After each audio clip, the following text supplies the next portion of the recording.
where those audiences were not so willing to listen? That's a very good question. And I think most people that are able to make a sustained contribution over time rather than just a peak are very internally driven. You have to be. Because in the ebb and tide of people's opinions and of fads, there are going to be times when you are criticized, and criticism is very difficult. And so when you're criticized, you learn to pull back a little and listen to your own drummer.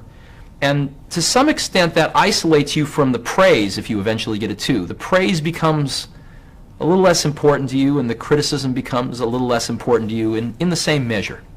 And you become more internally driven. And I think Joe Juran has clearly had those experiences and become very internally driven. And I think he felt the bedrock of the truth of his pursuits, and that's what kept him going. I don't think that he got. I think that the great satisfaction that he got from Japan did not end in the 50s.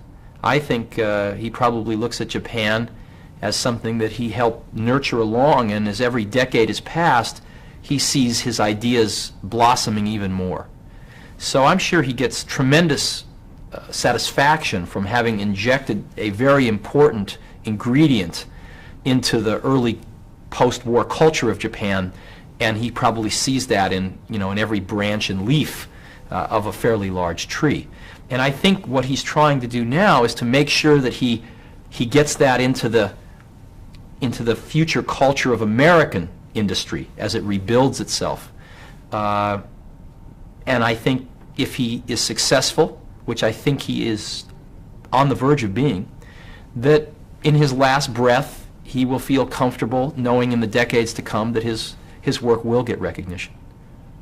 So, as we say, thank you, Mr. President. okay. You've got a microphone. Before you leave? Yeah. Before you leave. I would like to say thank you. Sure. I have at least had at the time a very young son.